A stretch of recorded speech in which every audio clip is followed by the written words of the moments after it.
말씀을 가지고 에스라의 기도라는 제목으로 함께 말씀을 나눕니다. 이스라엘은 바벨론에 의해서 BC 586년에 멸망당했죠. 또한 바벨론은 BC 536년에 바사왕 고레스에 의해 멸망을 당합니다. 우리 구약 성경대학 또 신약 성경대학 이번 주 첫 주 시작 다시 했는데 복습할 때 이 말씀 좀 드렸죠? 네, 기억하실 것 같아요. 3일 지났으니까. 하나님은 약속하신 대로 바사왕 고레스를 통해서 이스라엘 백성들을 고국으로 돌려보냅니다. 1차 귀환은 스룹바벨로, 2차 귀환은 에스라를 중심으로, 3차 귀환은 느헤미야를 중심으로 귀환하게 됩니다.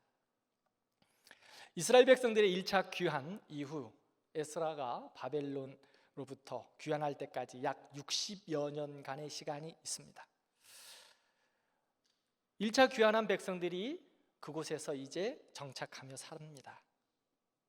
그런데 그들의 모습을 보면 이제 어느 정도 성전이 재건이 되고 안정이 되니 그 이스라엘 백성들의 정착했던 이방 민족의 모습을 그대로 또 답습하는 모습을 보게 됩니다. 사사시대처럼 각자 소견에 좋은 대로 자기 뜻대로 신앙생활합니다.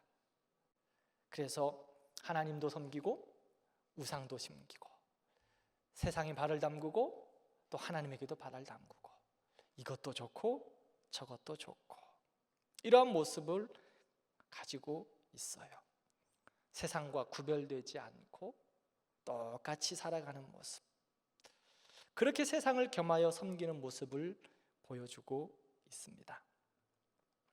이제 에스라가 돌아와서 유다 백성들에게 너희는 하나님의 진노하심과 하나님의 재앙이 무섭지도 않느냐, 너희에게 이런 일들이 또 어떻게 일어났느냐라고 이야기하며 기도하고 회개해야 살 길이 있다라고 말씀하고 있습니다. 예스라가 누구지요? 에스라는 우리가 잘 알고 있습니다. 성경학자였죠. 성경학자. 에스라라는 이름은 도움, 나의 원조자라는 뜻을 가지고 있어요. 에스라는 성경학자로 하나님의 율법을 연구하고 가르치는 사람, 그 일에 헌신한 사람이었고요. 이스라엘 백성들을 페르시아에서 두 번째로 이끌어냈던, 그 이끌고 이스라엘로 귀환했던 사람입니다. 그런데 에스라는요, 성경학자이면서 하나님의 말씀에 능통한 자이면서 언제나 기도의 자리에 빠지지 않는 사람이었습니다. 그는 하나님의 뜻을 구하며 이스라엘 백성들을 위해 늘 중보 기도하는 신실한 기도의 사람이었어요.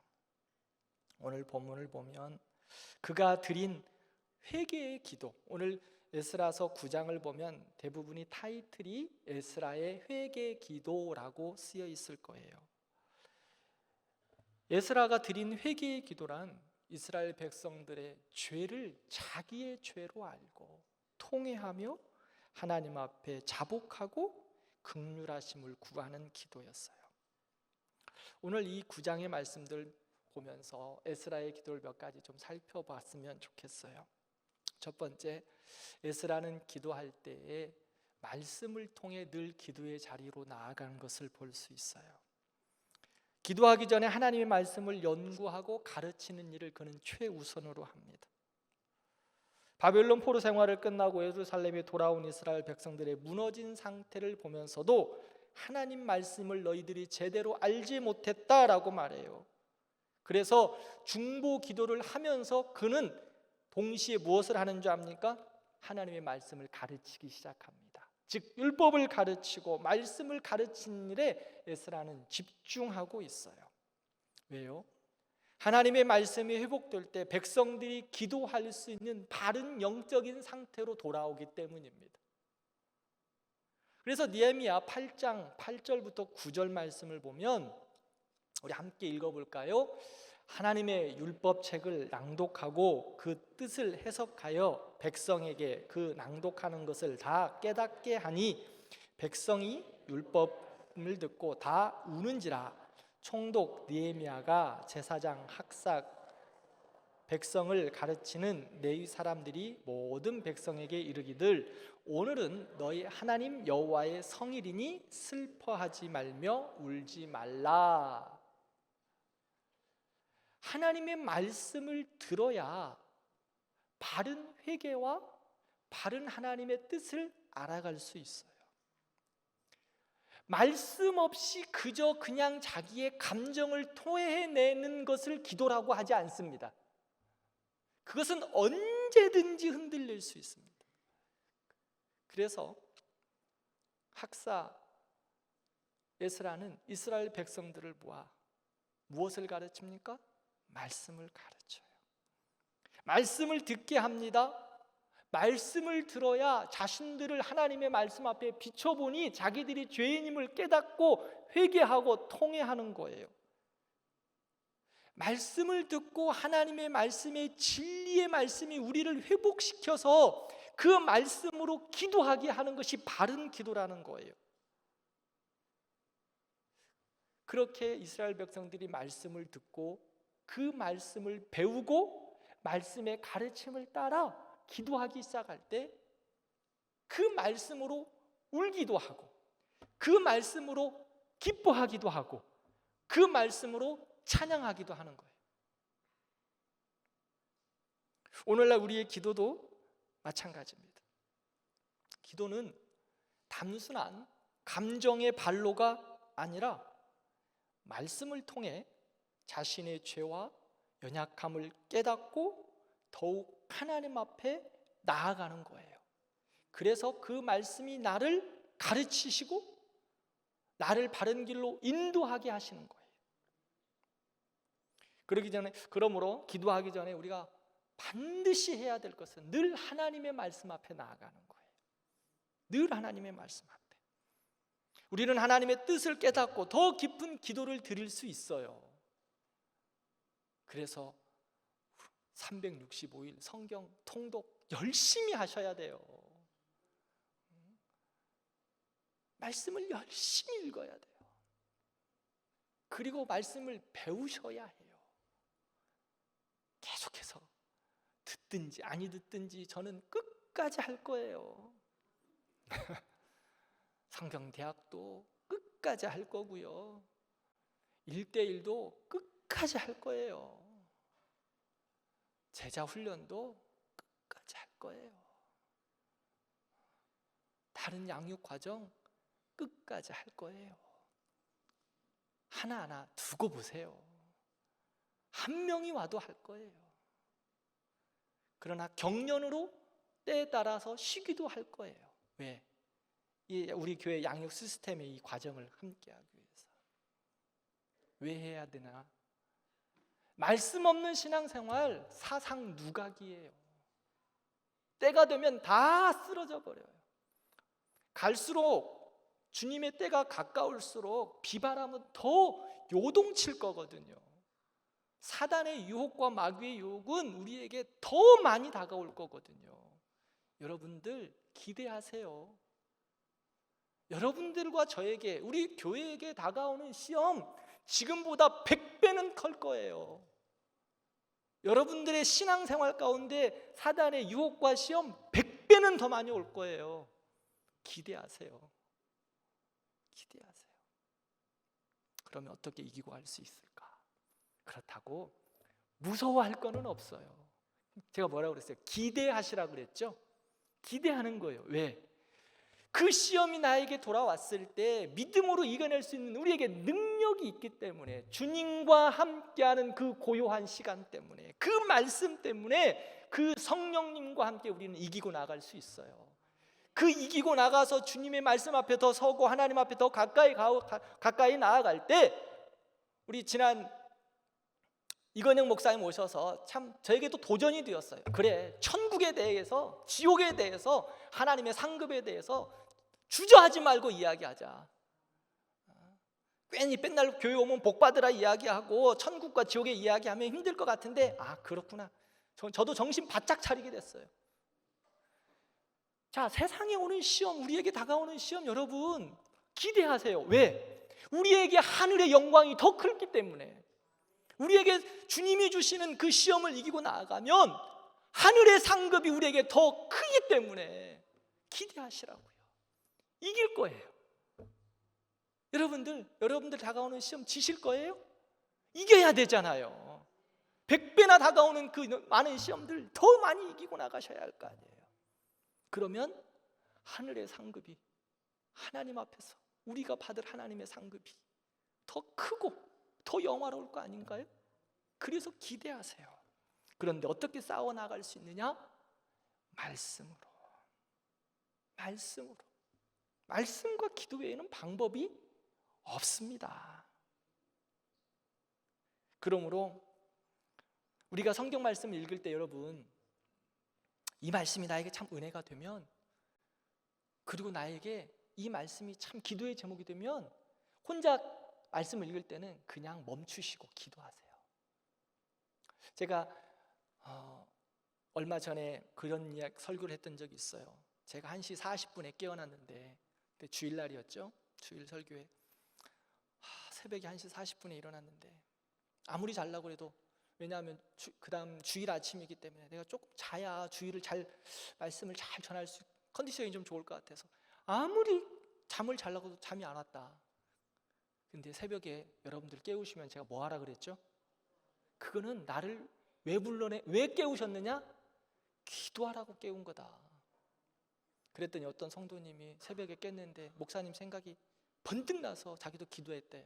그러니까 기도하니까 한 30분 있다가 또 잠이 오더래. 언제 잤는지도 모르게 또 잤대요. 감사한 일이죠. 하나님이 깨우시면 기도하는 거예요. 그리고 말씀 읽다가 그 말씀이 나에게 딱 다가오잖아요. 그러면 잠시 멈추고 기도하는 거예요. 그러면 그 말씀의 역사하심이 여러분들의 역사하심이 될 거요. 그게 말씀 부여잡고 기도하는 거예요. 365일 성경 통독하면서 말씀 들으면서 은혜 되는 거 기록해 놓으세요. 제가 지난 수요일 날도 이야기했죠. 마리아는 하나님의 천사가 성령으로 잉태됨에 대한 이야기를 했을 때 그의 마음이 어떻게 했다? 간직했다라고 말하고 있어요. 언제까지 간직했어요?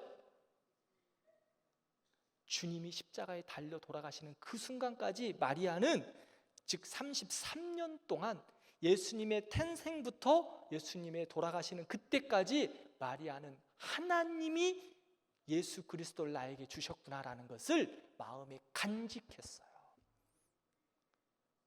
예수님의 탄생의 간직, 12살 때 성전, 예루살렘 성전에 올라갔을 때 다시 예수님을 찾아서 내려오면서도 그때 요셉은, 아빠들은 좀 그런 것 같아요. 어머니 마리아는 마음에 간직했다, 기억했다라고 성경은 말하고 있어요. 여러분들 하나님 말씀으로 이렇게 떨어지잖아요. 기록해 두세요. 나에게 주신 이 말씀이 어떻게 나에게 응답되어지고 어떻게 나에게 역사해 주시는지, 이것을 통한 나의 기도의 제목이 하나님이 어떻게 이루어 가시는지 한번 좀 기록해 두세요. 그리고 5년 뒤, 10년 후 한번 그 기도 제목 책을 열어보세요. 기적과 같은 일을 하나님이 나에게 이렇게 베풀어 주신 것을 기록해 주시라고. 그렇게 하고 뭐 해야 돼? 기도하는 거예요. 말씀을 읽으면서 그냥 이쪽으로 들어서 이쪽으로 나갈 때 많이 있어요. 저도 그래요. 듣기는 들었는데 금방 들었는데 딴 생각 나니까 금방 앞장이 못 들었지? 그리고 나서 또 다시 들으시죠? 잊어버려가지고 조금만 방심하면 딴 생각 나가지고 앞장이 못 들었는 거 다 잊어버리잖아요. 저만 그렇구나. 우리 성도들은 전혀 안 그러시고, 그래서 다시 돌려듣기 하거든요. 그러면서 주시는 은혜의 말씀들을 기록하세요. 기록하시고 그 은혜의 말씀 부여잡고 기도하는 거예요. 그때 하나님의 은혜가 그 말씀을 통하여 물붓듯이 공급할 겁니다. 두 번째는, 에스라의 기도는 말씀을 통한 기도. 두 번째는 죄를 애통해 하는 기도예요. 죄를 애통해 하는 기도. 오늘 본문을 보면 9장 6절부터 보면 5절부터 보면 어때요? 에스라는 이스라엘 민족 그 다음에 백성들의 죄악을 가슴에 품고 애통해 하기 시작합니다. 죄의 문제에 있어서는 하나님이 해결해 주시기를 바라면서 기도해요. 죄를 애통해 하는 기도.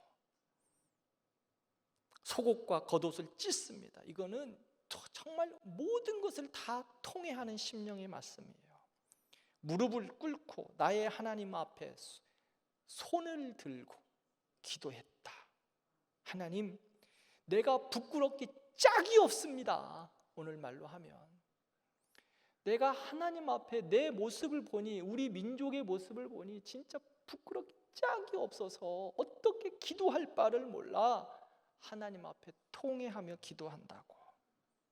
가슴을 치며 눈물을 쏟아내며 무릎을 꿇고 여호와를 향하여 기도합니다. 사랑하는 성도 여러분, 우리가 하나님 앞에 기도할 때 때로는 공동으로 기도할 때는 다른 사람에게 방해가 되지 않도록 그렇게 그래도 기도함이 필요해요.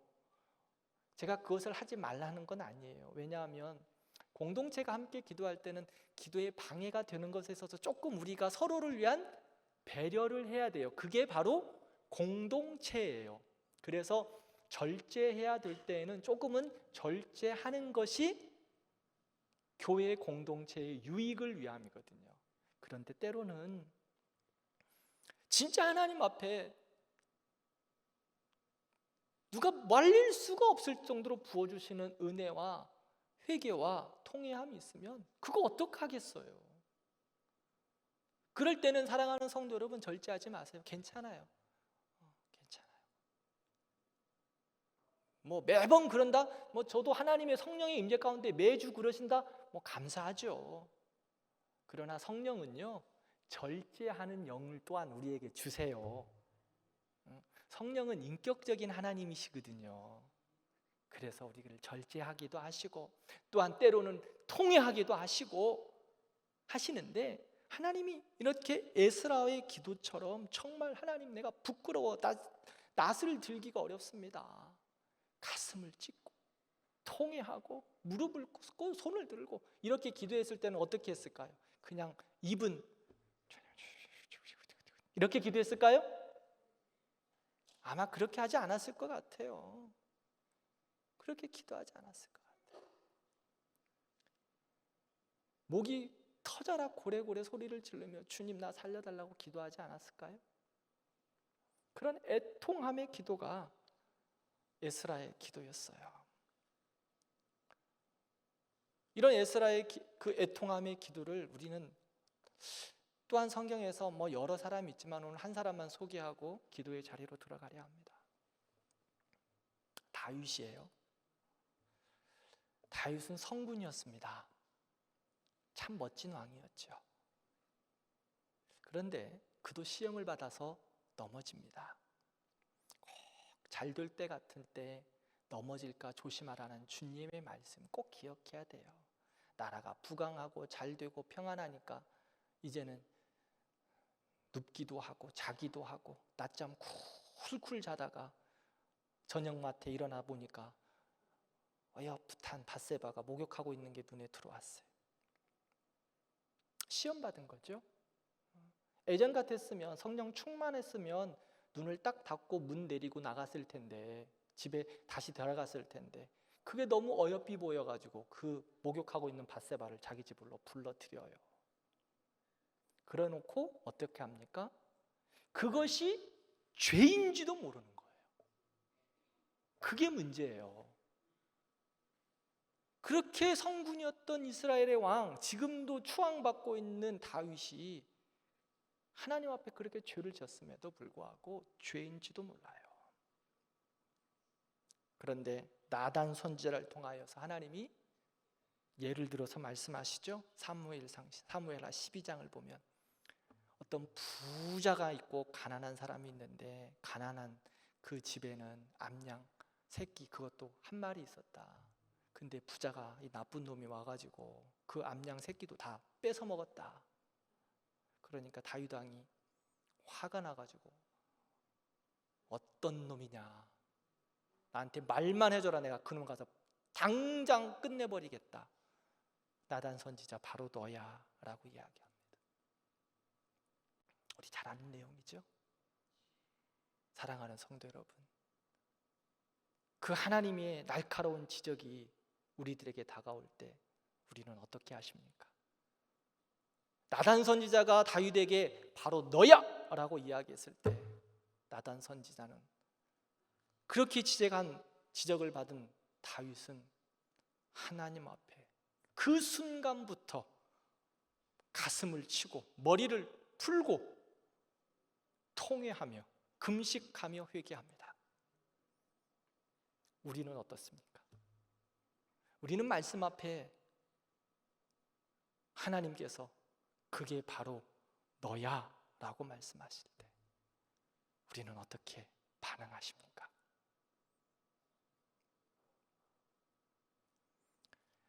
다윗은 침상이 젖기까지 회개하며 기도합니다. 시편 51편을 보면, 하나님이여 내 속에 정한 마음을 창조하시고 내 안에 정직한 영을 새롭게 해주십시오. 죄의 심각성을 깨닫고 하나님 앞에 철저하게 그는 애통하며 기도합니다. 그러면서 다시금 이렇게 고백해요. 51편 11절 말씀을 함께 읽읍시다. 나를 주 앞에서 쫓아내지 마시며 주의 성령을 내게서 거두지 마소서. 다윗은, 하나님 내가 잘못했어요. 나를 하나님 앞에서 쫓아내지 마세요. 내 안에 계신 성령님 거두지 마세요. 하나님 나가면 나 죽어요. 예수님 떠나면 나 죽어요. 하나님 한 번만 살려주세요. 자신의 모습을 철저하게 내어놓습니다. 오늘날 우리의 삶에서도 다윗과 같은 이러한 모습이 우리에게 있기를 바랍니다. 때로는 시험 들어서 넘어질 때 우리에게 있죠.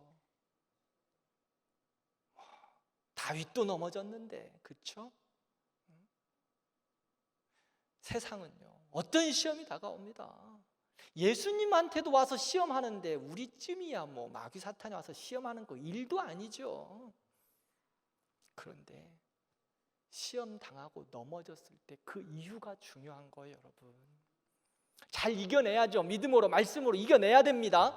그래서 천국의 상급이 우리에게 가득가득 쌓이도록 이겨내야죠. 그러나 또 때로는 넘어질 때 있지 않습니까? 우리 성도들은 한 명도 안 넘어지실 것 같아. 넘어질 때 그러면 어떻게 할 거냐, 이게 문제예요. 다윗처럼 하나님 통회하는 심령으로 나오시라는 거예요. 애통하는 심령으로, 나 주님 없으면 죽어요. 하나님 나 잘못했어요. 나 주님 없으면 죽어요. 주의 성령을 내게서 거두지 마세요. 그렇게 기도하고 하나님 앞에 통회하는 거예요. 그런데 이렇게 똑같은 왕이었는데 회개하지 않고 통회하지 않는 왕이 있었어요. 누구요? 사울 왕. 사울 왕. 똑같은 왕이에요. 아니면 이스라엘 1대 왕이에요. 초대 왕이기 때문에 더 영광스러움을 받아야 하고 더 추앙을 받아야 돼요. 그 사울 왕 처음에는 엄청나게 겸손했어요. 왕으로 세우려고 하니까 지금으로 말하면 수레 밑에 숨어가지고 나는 왕이 될 수 없는 사람이에요 라고 그렇게 이야기했던 사람. 그런데 조금 살만해지고 조금 좋아지니까 교만해졌어요. 그래서 자기가 다 할 수 있을 것처럼, 자기가 뭔가나 더 된 것처럼 이야기하면서 하나님이 정하신 범위를 넘어서 버려요. 하나님이 정하신 선을 넘어섰다고. 우리도 정말 조심해야 돼요. 하나님이 우리를 향하여서 정하신 선을 넘으시면 그때는 피할 길이 없어요. 사울이 넘어서요. 그럼에도 불구하고 하나님이 사무엘 선지자를 통하여 지적하십니다. 아말렉과의 전투에서 내가 너에게 뭐라고 했니? 모든 것을 다 진멸하라고 했지? 그런데 너는 왜 남겨두었느냐라고 이야기합니다. 근데 죄의 심각성은요, 자기가 죄인 줄 모른다는 거야. 사무엘 뭐라고 해요? 핑계하기 시작합니다. 하나님께 좋은 것으로 예배하려고 남겨두었어요. 자기를 합리화하는 거예요. 자기의 죄의 모습을 합리화해요. 그때 사무엘 선지자를 향하여서 사울에게 분명하게 말합니다. 순종이 제사보다 낫다. 하나님의 말씀을 듣는 것이 수양의 기름보다 더 낫다. 그럼에도 불구하고요, 사울 왕이 돌아옵니까? 돌아오지 않아요. 하나님이 죄를 깨닫게 했음에도 불구하고 더욱더 강팍해집니다. 이게 사울과 다윗의 차이입니다. 죄를 향한 애통함과 회개, 또한 죄를 향하여 더욱더 강팍해지는 모습. 우리 주님도 말씀합니다. 애통하는 자는 뭐가 있어요?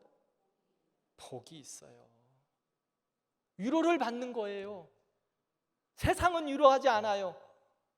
죄로 인하여 애통하는 자, 세상은 위로하지 않지만 하늘의 위로가 있는 거예요.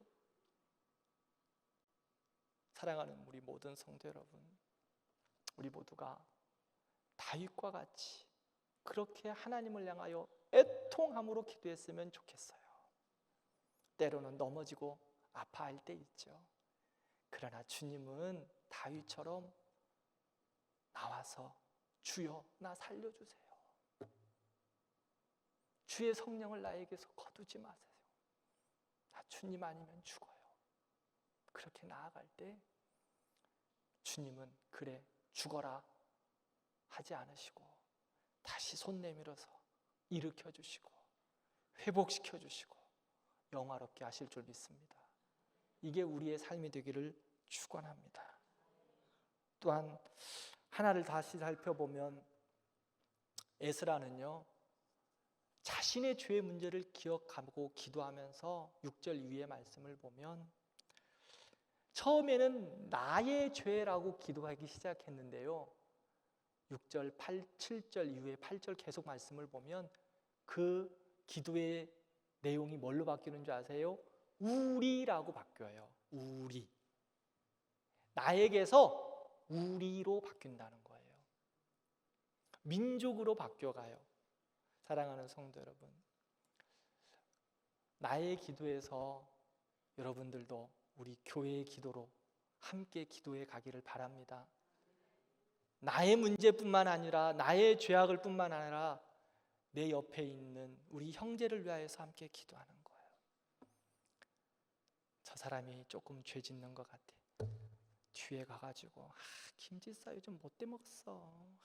예수 믿는다고 맨날 예배당 와서 예배는 드리는데 저 예배 끝나고 나가면 이 세상 사람하고 똑같아. 아이고 징글징글해. 이러지 말라는 거예요. 그의 아픔이, 그의 죄악이 내 죄악임을 알고 기도하는 거예요. 주님, 에스라는 나의 죄악이 우리의 기도의 죄악으로 바뀌었다고, 우리 민족의 죄악을 내가 품습니다 하고 기도하기 시작해요. 그 죄악의 문제가 내 죄의 문제입니다라고 기도했다고요. 우리 가정의 자녀들을 위해서도, 나에서 우리 자식까지는 많이 기도하시죠? 우리 자녀들의 돌아오지 않는 우리 자녀들의 아픔들, 우리 부모님들, 형제들의 죄악의 문제들, 여러분 포기하지 마세요. 절대로 포기하지 마세요. 그들의 문제를 내 문제로 알고 날마다 무릎으로 더 통회하며 기도하는 여러분들 되기를 바랍니다. 자녀들의 아픔들, 자녀들의 죄악의 문제들, 내 죄 때문이다. 에스라는 오늘 그렇게 기도해요. 하나님, 그 애들의 문제가 아니네요. 나 때문이네요. 우리 교회의 아픔이 때로는 보일 때 있습니다. 우리 목장의 목원들의 아픔도 보일 때 있죠? 우리 육교구 없어요? 있죠? 그럼 누구 문제라고? 내 문제예요. 목사님, 나는 목원이고 우리 목자가 그래요. 그러면 목자의 문제가 아니라 누구 문제라고? 목원이지만 내 문제야. 내가 기도하지 않아서, 내가 회개하지 않아서. 교회의 아픔이 그럼 누구의 문제일까? 저도 이 말씀 보면서 예외이지 않아요. 이한길 목사, 네 책임이야. 네가 기도하지 않아서 그래. 저 집사님 언제 믿음 잘할까? 이제는 한 3년 되어 가니까 다 보이거든요. 저 권사님, 내가 올 때 3년 전이나 지금이나 똑같아. 아이고, 주님 갈 날 얼마 남지 않았는데 언제 믿음으로 하나님 앞에 성숙할까? 이 말씀 준비하면서 그런 생각 들더라고. 야, 정신 똑바로 차려. 너 때문이야. 정신 제가 바짝 들었어요. 이 목사, 너 때문이야. 네가 하나님 앞에 목회 잘해야지. 너 때문이야. 그의 죄악을 품고 기도해야지.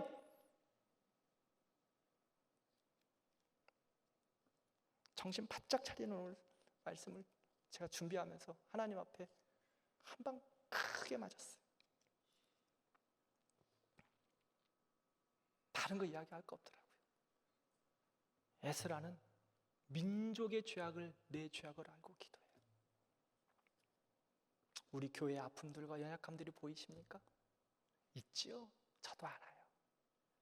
이한길 목사의 연약함도 이제는 한 3년 살아가니까 여러분들도 보이시잖아요.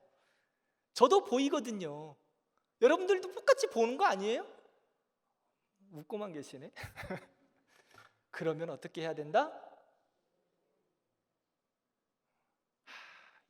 이한길 목사 이제 다 보여줄 거 다 보여줬다고 이야기하다만 진짜 다 보여주는구나. 보여지죠? 그러면 기도하세요. 이한길 목사의 부족함과 연약함과 죄악이 보이십니까? 저를 부여잡고 기도해 주세요. 저도 여러분들의 부족함과 연약함과 아픔과 눈물이 보일 때마다 부여잡고 기도하겠습니다. 하나님이 그렇게 기도하는 공동체, 하나님이 회복시키시고 복을 주실 줄 믿습니다.